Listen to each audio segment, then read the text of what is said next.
प्रथमतः शाहू फुले आंबेडकर यांना आम्ही अभिवादन करतो। या महाराष्ट्र राज्यामध्ये परभणीसारख्या जिल्ह्यामध्ये RSSच्या काही दलालांनी जी दंगल घडवून आणली, त्या दंगलीवर या महाराष्ट्राचे मुख्यमंत्री आणि उपमुख्यमंत्री दोन्ही ब्रहशब्द काढण्यास तयार नाहीत। यांना रस्त्यावर फिरायचा अधिकार नाही। महापुरुषाची संविधानाची आज विटंबना केली जाते। या देशाचे संविधान, हा देश पूर्ण संविधानानुसार चालतो आणि संसदमध्ये बसलेले कोणते RSSचे दलाल नालायक अमित शाह आंबेडकर पॅशन झाली एवढं जर नाव घेत असताल तर आज स्वर्गात जागा मिळाली असती असं म्हणतात। आम्हाला जागा वगैरे स्वर्गात काय नको, स्वर्ग तुलाच ठेव, कंटिन्यू स्वर्गात जाऊन राहा।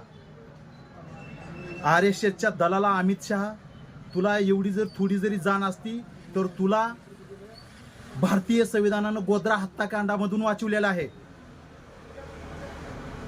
या देशाचा कायदा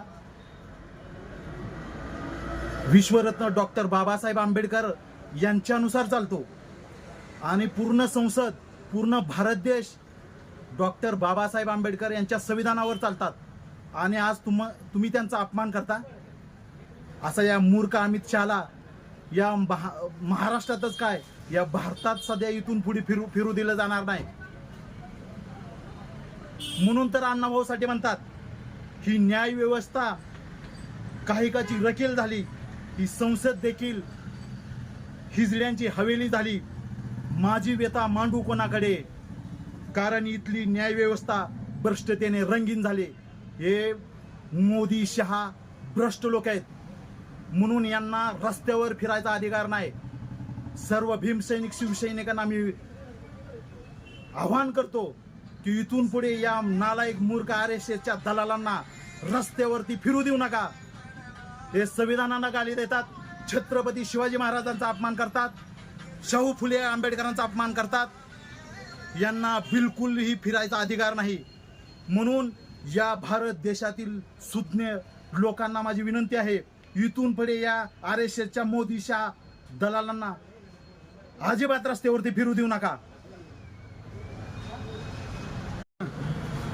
प्रथमतः शाहू फुले आंबेडकर यांना आम्ही अभिवादन करतो। या महाराष्ट्र राज्यामध्ये परभणीसारख्या जिल्ह्यामध्ये